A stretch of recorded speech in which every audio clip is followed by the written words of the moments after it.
కాలేజీలను ఏ విధంగా చేశారంటే స్కూల్స్ కానీ కాలేజీలు కానీ ఈ ఫీజు రీయింబర్స్మెంట్ దాంట్లో యాజమాన్యాలు అప్పుడు అడిగి ప్రశ్నించినా ఏం చేసినా కూడా బెదిరించేవాళ్ళు.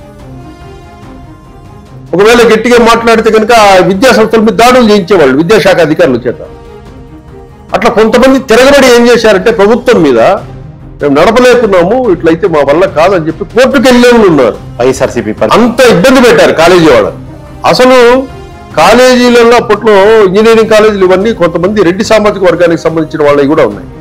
వాళ్ళు కక్కలేక మింగలేక వాళ్ళకి ఆ బాధ ఎవరికి చెప్పుకోలేక బయట నుంచి వడ్డీలకు తెచ్చి జీతాలు ఇచ్చేవాళ్ళు ఎంప్లాయీస్కి. ఇక్కడ వీళ్ళేమో పేరెంట్స్కి అంటారు, పేరెంట్స్ ఏమో ఏదైనా వాడుకుంటాడు.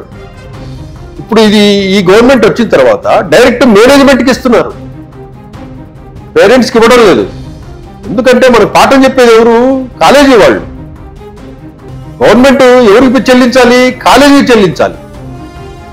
ఈ విధంగా జగన్మోహన్ రెడ్డి చేసుకుంటూ వచ్చాడు. కానీ ఈరోజు యువత ఏదో పోరు పెడుతుందని ఈరోజు వాటికి పిల్లల్ని తీసుకొచ్చారు.